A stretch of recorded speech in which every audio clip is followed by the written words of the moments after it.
Sir నమస్కారం sir. నమస్తే అండి.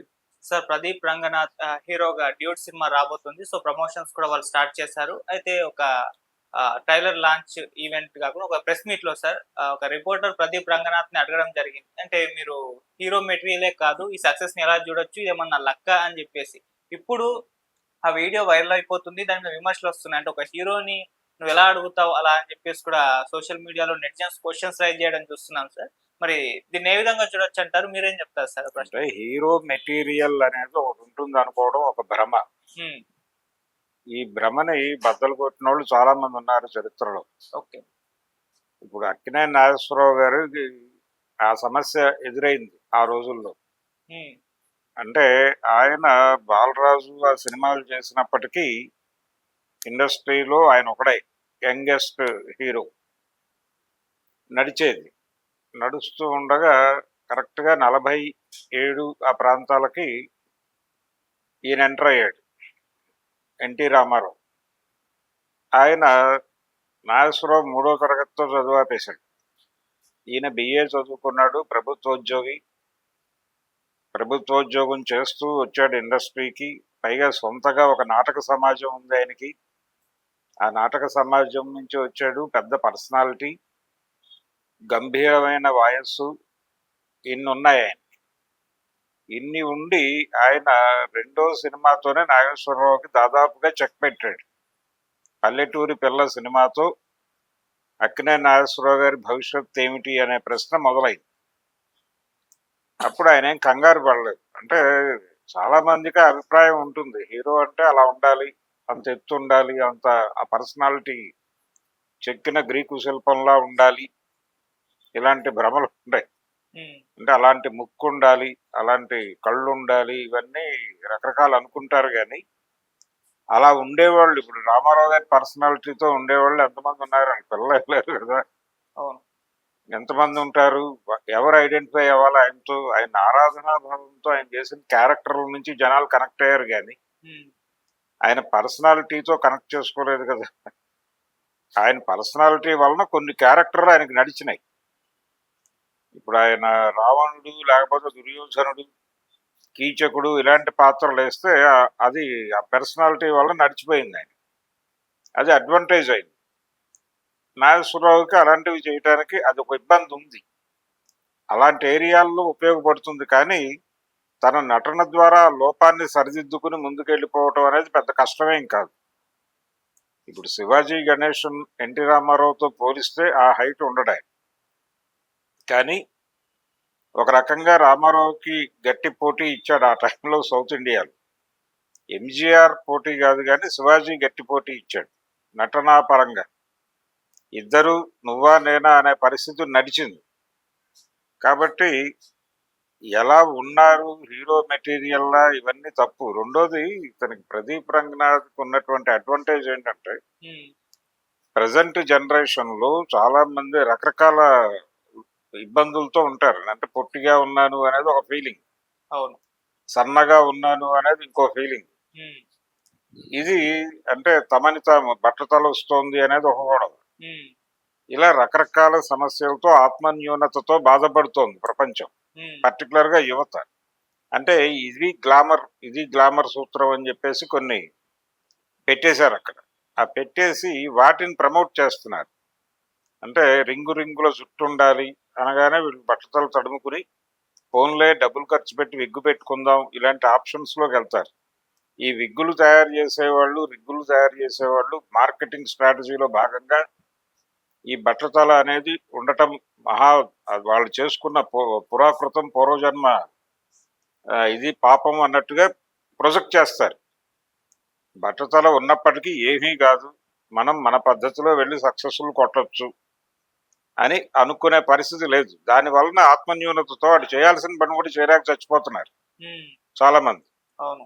నేను పొట్టిగా ఉన్నాను అనే ఫీలింగ్తో చచ్చిపోతున్నారు జనాలు. నేను సన్నగా ఉన్నాను, వాడిలాగా పర్సనాలిటీ లేదు. ఇప్పుడు నాగేశ్వరరావు గారికి వచ్చిన ప్రశ్నే, ఆయన రామారావు గారి పర్సనాలిటీ చూసి టెన్షన్ అయిపోయి ఇన్ఫీరియారిటీ ఫీల్ అయి పారిపోలేదు కదా. నిలబడ్డాడు. నిలబడి మనం ఏం చేయాలి, ఇతన్ని ఎదుర్కోవటానికి మనం ఇక్కడే ఉండాలి, ఏం చెయ్యాలి అనేది ఒక స్కీమ్ వేసుకున్నాడు. ఆ స్కీమ్ లో ఆయన రాని ఏరియా ఏమిటి అనేది చూసుకున్నాడు. ఆయన దేవుడేస్తే మనం భక్తుడేద్దాం అనుకున్నాడు. భక్తుడికి పర్సనాలిటీతో సంబంధం లేదు కదా. ఓకే. కాబట్టి ఆయన దేవుడి వేషాలు ఆయనకు వదిలేసి భక్తుల వేషాలు మనం వేద్దాం. విప్రనారాయణ భక్త తుకారం భక్త జయదేవ అలా వెళ్ళిపోయాడు ఆయన. ఉమ్, అలా ఒక భక్తుడి పాత్ర, రెండోది ఒక భగ్న ప్రేమికుడి పాత్ర, ఒక బెంగాలీ రీమేక్, ఒక సైకలాజికల్ క్యారెక్టర్, ఇలాంటివి పెట్టుకొని ఒక పల్లెటూరి హీరో, ఇలా 4 సబ్జెక్టులు, సంవత్సరానికి 4 సినిమాలు చాలు. ఆయనలాగా 10 చేయక్కర్లేదు.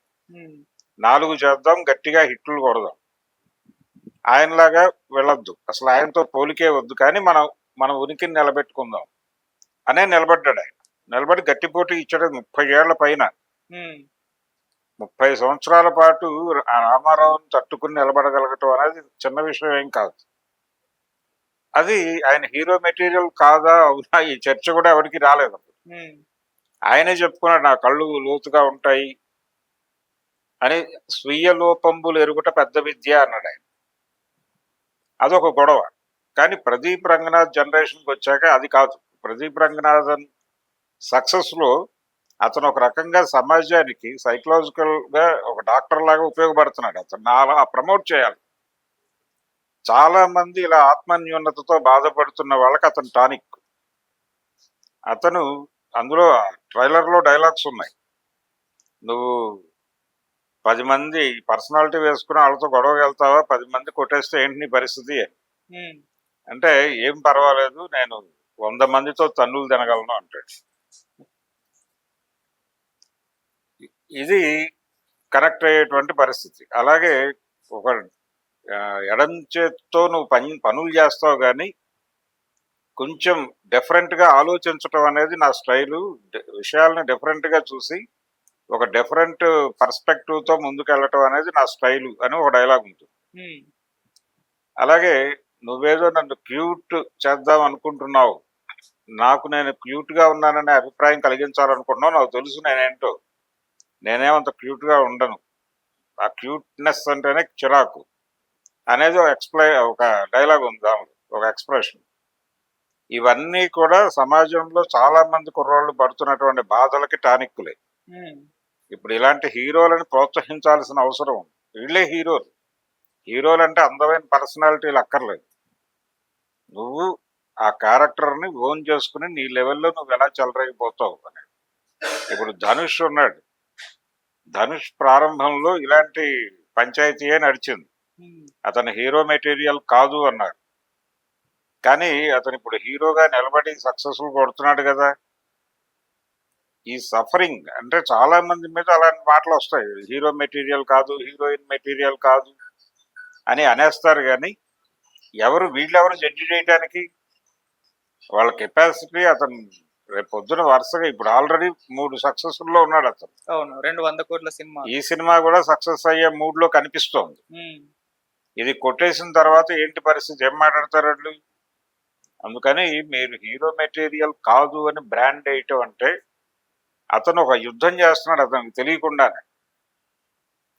బయట ఈ కన్జూమరిస్టిక్ సొసైటీలో ఈ తల నూనెలు అమ్ముకునేవాళ్ళు, సెంట్లు అమ్ముకునేవాళ్ళు, ఈ బట్టలు అమ్ముకునేవాళ్ళు, ఇవి బూట్లు అమ్ముకునేవాళ్ళు, వీళ్ళందరూ కూడా రకరకాలుగా మనిషిలో ఉన్న లోపాలను లోపముగా చూపించి, అది లోపం కాదు, దాన్ని ఒక లోపముగా చూపించి చాలా మందిని ఆత్మన్యూనతలోకి గెంటేసి, మీరు బయటపడడానికి ఒక అద్భుతమైన మార్గం ఉంది మా దగ్గర అని చెప్పి వాళ్ళ సరుకులు అమ్ముకు దొబ్బడానికి చేస్తున్నటువంటి ప్రయత్నం, మార్కెటింగ్ స్ట్రాటజీ. గతంలో మా చిన్నప్పుడు ఇలాంటి సమస్యలు లేవు. ఎవడు ఎలా ఉన్నా నడిచిపోయేది. ఎవడు ఇలాగే ఉండాలి అనో లేకపోతే ఇలా లేననో బాధపడేవాడు కాదు. అలాంటి పరిస్థితుల నుంచి ఇలాగే ఉండాలి అనేటువంటి ఒక డిజైన్ ఎందుకు చేసింది మార్కెట్ అంటే ప్రయోజనాలు ఉన్నాయి కాబట్టి. మార్కెట్ మీద యుద్ధం చేస్తున్నాడు ఒక రకంగా అతను. తన పర్సనాలిటీతో అతనికి తెలిసి చేస్తున్నాడని నేను అనుకోను. కానీ ఉమ్, ఇలాంటి వాళ్ళని ప్రోత్సహించడం అనేది చాలా అవసరం. అందుకని మార్కెట్ ఎకానమీ మీద ఒక స్పష్టమైనటువంటి అవగాహన ఉన్నవాడు ఎవడైనా సరే ఇలాంటి కుర్రాళ్ళని ప్రోత్సహించాలి. ఇలాంటి సినిమాలు కొంచెం ఎంకరేజ్ చేయాలి. ఇలాగే ఉంటాడండి హీరో అనేవాడు. ఇప్పుడు ఒక పల్లెటూరులో తను చేసేటువంటి పనుల ద్వారా ప్రపంచాన్ని అట్రాక్ట్ చేస్తాడు. ఇప్పుడు శంకరాభరణం సినిమాలు ఉమ్, ఆయన హీరోగా తీసుకున్న సోమయాజులు గారి వయసు అయినప్పుడు 56 ఏళ్ళు ఆయన. ఉమ్, ఆయన రిటైర్మెంట్ దగ్గరగా ఉన్నాడు, గవర్నమెంట్ ఎంప్లాయీ.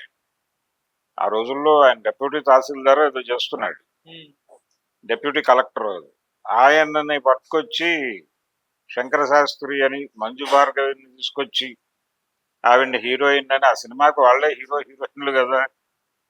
మరి ఆ సినిమా సక్సెస్ అయింది కదా. ఆ సినిమా సక్సెస్ ఎంత ప్రభావం వేసిందంటే ఇండస్ట్రీ మీద, శంకరాభరణం అనే సినిమా రామారావు గారిని చూడమని వెళ్ళి అడిగారు. విశ్వనాథ్ గారు, ఏడిసి నాగేశ్వరరావు గారు వీళ్ళు వెళ్ళి అడిగారు. ఏడిసి నాగేశ్వరరావు రామారావు గారి అభిమాని, ఉమ్, అందుకని ఆయన చూస్తే ఒక తృప్తి అని చెప్పి వెళ్ళాడు. వెళితే నేను మొత్తం చూడను, ఒక అరగంట కేటాయించగలను మీకోసం అని చెప్పి వచ్చాడు ఆయన. ఉమ్, వచ్చి మొత్తం సినిమా చూశాడు కదలకుండా.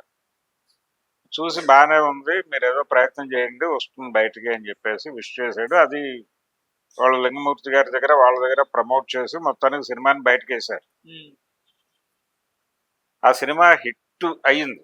హిట్ అయిన తర్వాత రామారావు గారిలో ఆలోచన మొదలైంది. ఉమ్, అంటే ఆయన తన ప్రొడ్యూసర్లను పిలిచి చెప్పాడు ఈ మాట. ఉమ్, మనం అనుకున్నంత దారుణమైన పరిస్థితుల్లో జనాలు లేరు, ఆడియన్స్ లేరు. ఉమ్, వాళ్ళలో ఒక డిఫరెంట్ సినిమా చూడాలి అనేటువంటి ఒక అంబిషన్ ఉంది. ఆ అంబిషన్ ఉండటం వల్ల శంకరాభరణం సినిమా హిట్ అయింది. అది 80 ఫిబ్రవరిలో వచ్చింది. 80 జనవరిలో ఈయన ఛాలెంజ్ రాముడు అనే దారుణమైన సినిమాతో వచ్చున్నాడు రామారావు గారు. అది చాలా ఎక్కువ డబ్బులు కలెక్ట్ చేసింది బాక్స్ ఆఫీస్ దగ్గర. కానీ అలాంటి సినిమాలు జనం ఇప్పుడు చూసే మూడ్లో ఉన్నారు. శంకరాభరణం చూసిన వాళ్ళు మళ్ళీ ఛాలెంజ్ రాముడు లాంటి డాన్సుల సినిమాలు చూస్తారా అనేది ఒక సందేహం. ఓకే. అందుకని మనం కొంచెం మన సినిమాల్లో కూడా ఏదో కథ ఉన్నట్టుగా ప్రపంచాన్ని భ్రమింపజేయాల్సి ఉంటుంది. జాగ్రత్త, కేర్ తీసుకోండి, ఆడియన్స్ స్థాయి పెరిగింది అనేది గుర్తించి కథలు తయారు చేసుకోండి అని చెప్పాడు ఆయన.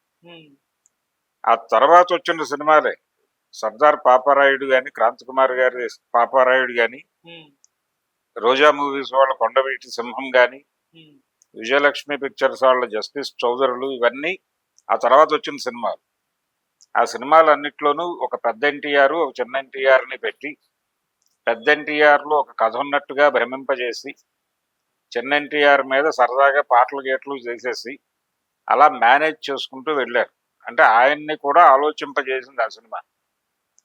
అంటే ఆ సినిమాలో ఉన్నది ఎవరు, ఏమి యంగ్ ఎనర్జెటిక్ ఏం కాదు. అవును. ఆ కంటెంట్ జనం చూస్తున్నారు కాబట్టి కొంచెం మనం కేర్ తీసుకోవాలి కంటెంట్ దగ్గర అనుకున్నాడు ఆయన. అంతే, యాజ్ సింపుల్ యాజ్ దట్. అంతే. ఇతనికి చాలా మంది కనెక్ట్ అవుతారు. ఈ బాధల్లో ఉన్నవాళ్ళు, ఈ ఆత్మన్యూనతతో ఉన్న కుర్రాళ్ళకి వాళ్ళందరికీ టానిక్ ఇతను. కాబట్టి ఇలాంటి హీరోలు ఉండాలి, ఇలాంటి హీరోలను ప్రమోట్ చేయాలి. ఉమ్, తప్పేం కాదు, వీడే హీరో మెటీరియల్. అసలు హీరో మెటీరియల్ అనే పదమే తప్పు. ఓకే. హీరో మెటీరియల్ అనే పదమే రైట్ అయి ఉంటే సోమయాజులు గారు హీరో అయ్యేవాడు కాదు.